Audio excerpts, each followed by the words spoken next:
just an average person trying to be consistent. I want to be the best at helping people build consistency, not by giving them motivation, but sorry, still pretty sleepy. So I want to be the best at helping people build consistency, not by giving them some motivation, but by giving them practical advices that they can actually implement. So since I want to be the best, I rehearse consistently, I record my video consistently, and I try to improve on a day-to-day basis. So why do I only give practical guide instead of just motivation? So one, I don't really think I'm on a position where I can give you guys any motivation, because I don't really think I'm successful or anything. I cannot just you know motivate you guys and just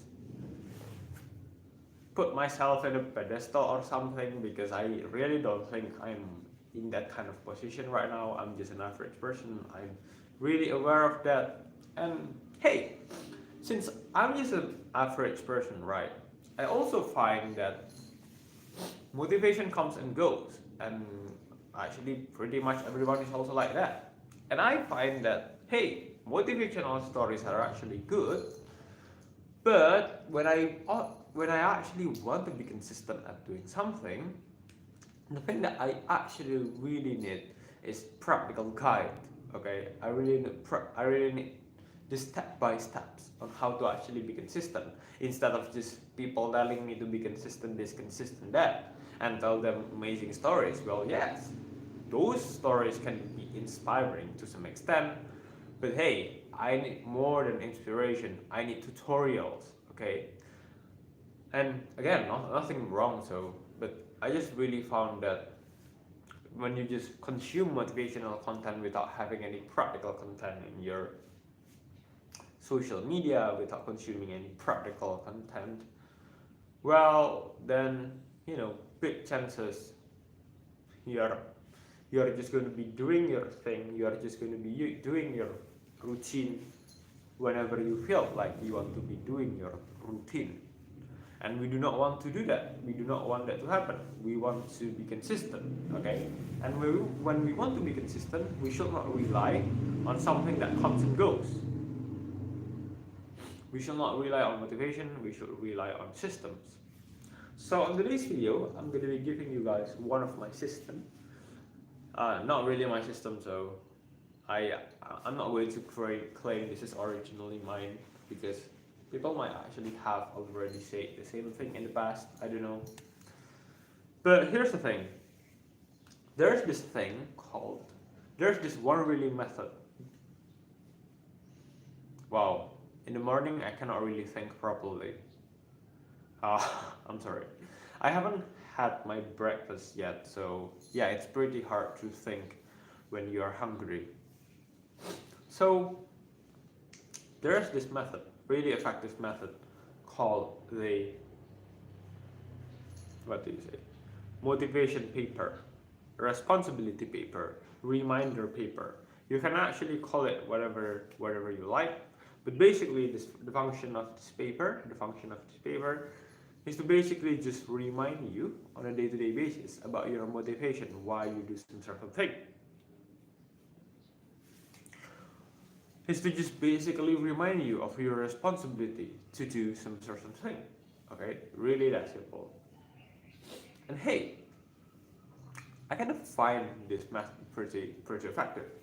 So the thing that I do is to basically just write down all the things, all the reasons, all the motivation why I do some sort of thing. Oh yeah, I exercise. Why I exercise? Because hey, I want to be healthy.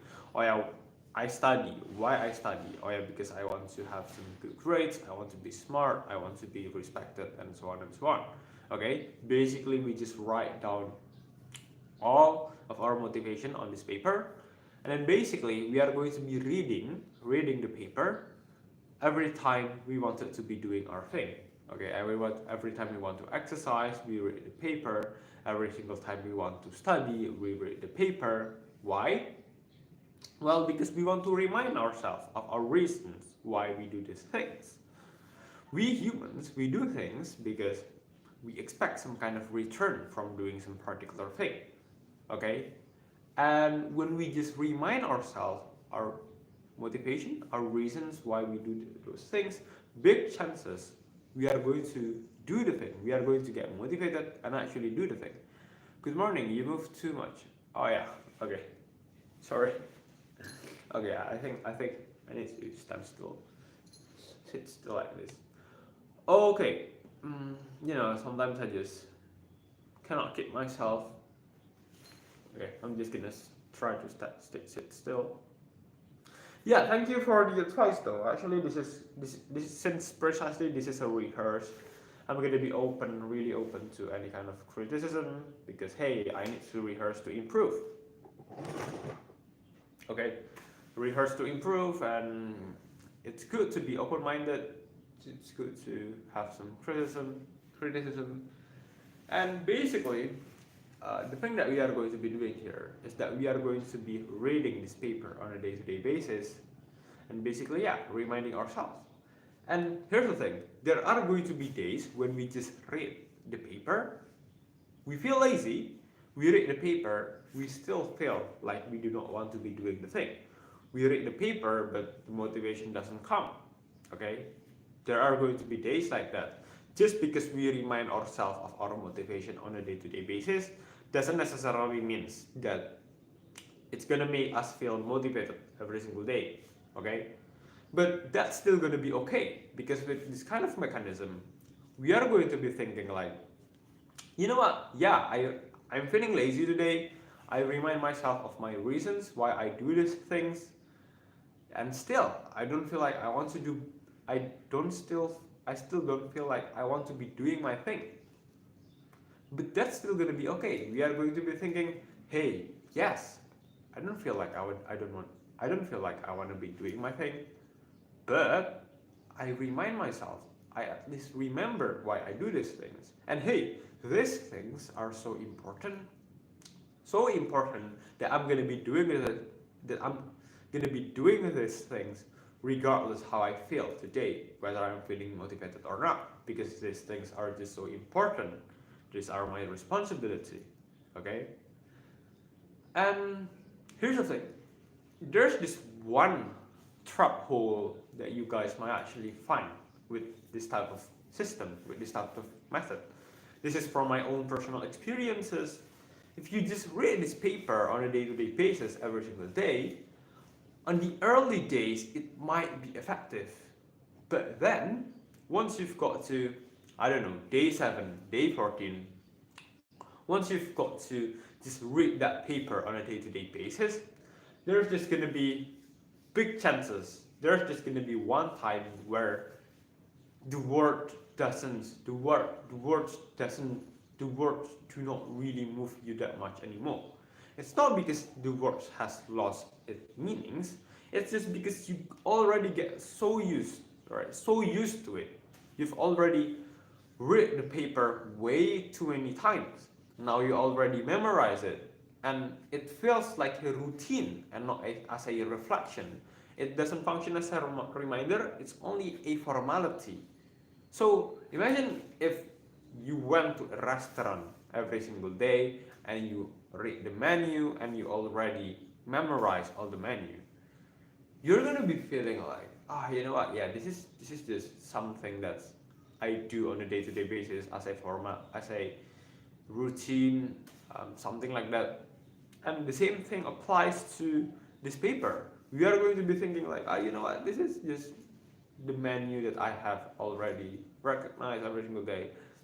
The same old stuff. Yeah, I don't really find any meaning anymore. The meaning is still there, but it just do not move me as much as how it used to move me on my early days. Yeah, when I'm writing this stuff down, yes, these are really deep emotional stuff that I'm really feeling that, oh yeah, this reasons it moved me so much. But then, okay, when we just read it every single day, and just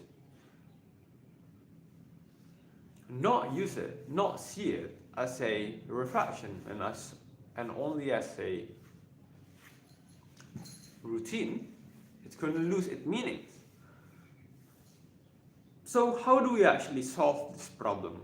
I propose two reasons, two solutions. The first solution is to basically just, before you read the paper, you are just going to be sitting still, okay, sitting still and just watch the paper, maybe give yourself 1 minute of silence to basically just remind yourself of, hey, this is not just a formality, this is your reasons, these are response, these are really important reasons. Just stop for a moment, stop for a minute, and then basically just watch, okay, 1 minute of silence to remember how important the reasons are. And then after that 1 minute of silence, you are going to be reading the paper, okay? So it's not going to feel like some kind of formality that you read just like, so my personal experience, right? I just read this paper like really fast because I just kind of feel like sorry. I just kind of feel like, oh yeah, this is a formality that I need to do. Let's just get this thing done. And then I just read the paper really fast, even though it contains some really deep emotional reasons. I just kind of feel like, yeah, you know what? Yeah, deep emotional reasons. Just read it fast. Okay, done. Okay, let's do my thing. Okay, it's lost its significance because I don't really see it as important as it should be, as serious as it should have been. Okay, basically just give yourself 1 minute to just sit still, okay, in silence, and just think of how important this paper are, these reasons are for you. Okay, that's the first reason. That's the first method. And the second method is basically, instead of just having one paper that you read on a day-to-day basis, the same paper every single day, why don't you just ask ChatGPT to give you the motivation, to give you the reminders, okay? Maybe like every single time you want to exercise, just ask ChatGPT, hey ChatGPT, please write me some short 100 words reminders of my reasons, of my motivations, why I do my exercise, what is the importance of my exercise, what is the importance of studying, why should I study, and so on and so on. Please ChatGPT, please remind me of those things, and also maybe add some element of surprise, please ChatGPT. So basically, why this type of approach is going to have some probability of being more effective, it is precisely because of the novelty. Okay, you do not really know what is ChatGPT going to be talking about. Okay, you kind of have this idea that, hey, yes, ChatGPT is going to remind me of my motivation, my reasons, but sometimes when we just do not know what is precisely ChatGPT going to be talking about, going to say, our brain kind of think like, oh, you know what? Yeah, I kind of need to pay attention to the text because it might be something new and something that really hits so good, hits so hard. Okay. Comparatively, when we just have a paper, okay, when we just have a paper that we write things down there, we already memorize it every single day. Okay, every single day. That's one thing. Okay. So basically, why the ChatGPT approach can be, to some extent, helpful is basically the element of surprise that it gives. It makes our brain pays attention more because it's something new.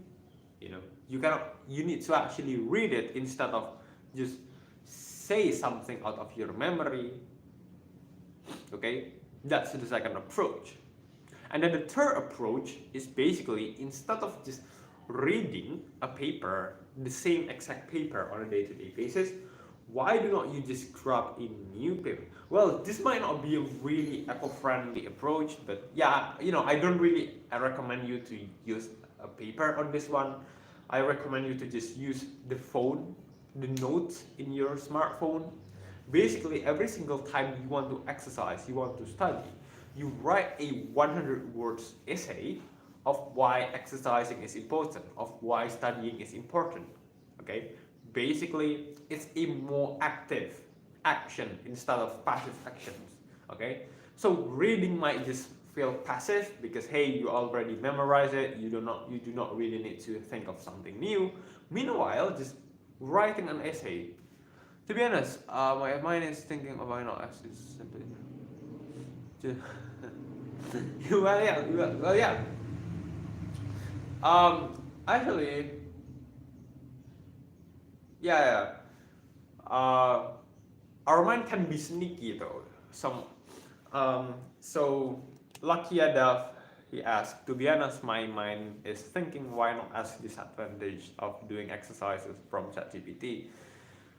Yeah, just searching excuses from ChatGPT. So actually, to some extent, this could happen because our brain is sneaky. It wants to be lazy, and you know what? Just finding some justification, some excuses not to do the thing that he should have done. Okay. Um. Yeah, that could happen to actually, and ChatGPT could actually give you the reasons. But hey, naturally, intuitively, we already know that hey, exercising is good. We are actually designed to move, to exercise. If we do not exercise, well then it's going to be bad. Okay, well I'm talking about exercising on the context of, you know, on a healthy level of exercise, right? So here's the thing, even if our mind kind of think that, hey, you know what if I just seek for the disadvantage of exercising, okay? At the same time, our mind also knows the disadvantages of not exercising, okay? So basically, it also knows at the end of the day what are going to be the negative consequences of not exercising. So yeah, basically it's going to be a war between the lazy side of ourself and also the discipline, the part of ourselves that wanted some change, and it's not going to be easy. So the thing that I recommend you to do here is when you are currently feeling motivated, just ask ChatGPT what are going to be the negative consequences of not doing exercise. Okay, basically remind yourself of the possible consequences that's going to happen when you just do not exercise. Okay, and your brain is gonna remind it. Your brain is gonna remember it. Okay, your brain is gonna remember it, the negative consequences.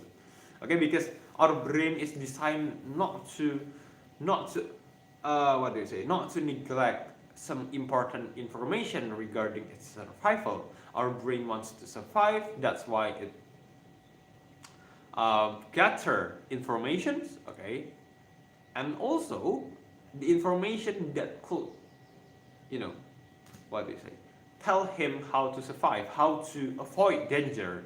So let's say you ask ChatGPT about the dangers of not exercising, and ChatGPT maybe comes with all the health risk, um, health risk and lots of more negative consequences.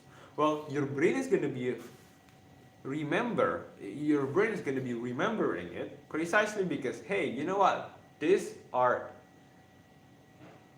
really useful information. I want to survive. I do not want to get sick. And hey, you know what? Yes, if I do not exercise, well, I can get sick, and I do not want to get sick. And hey, if I exercise, I might not get sick actually. The probability of me being healthy is going to be higher. So these are precious information. So I'm not going to be forgetting it because hey, I want to be healthy. Okay, I want to survive. I want to have a happy life. So yeah, even if at some days our brain kind of think like, what if I just ask the justification from excuses from ChatGPT? At the same time, it's going to realize that hey, you know what, intuitively exercising is the right thing to do. Pretty much, if you just ask like 10 people on the street, 10 out of 10, maybe like 9 out of 10 will agree that exercising is good. Maybe like to some extent 10 out of 10, I don't know. So yeah, I think that's it from me for today. If you found this live stream helpful, don't forget to like this live stream. And maybe some questions before I end this live stream.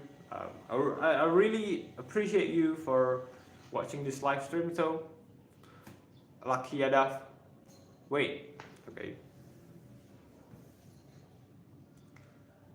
Wait. I got some itchy nose. Itchy nose. I don't know. When it's morning, I kind of have this itchy nose, where my nose just itches, and yeah, itches. It itches.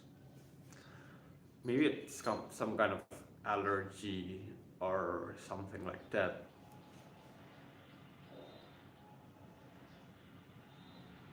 Actually, I didn't buy you a coffee because I don't know. You need to visit doctor for notes. Okay. Thank you so much though for you know. It's okay. It's okay. I actually really do appreciate you for having the initiative to buy me a coffee. I assume, but you do not have an account. And hey, yeah, for the nose, I don't know. Yeah, I think I need to go to the doctor, just consult. And hey, yeah, thank you so much for watching. I hope you all be happy. Bye.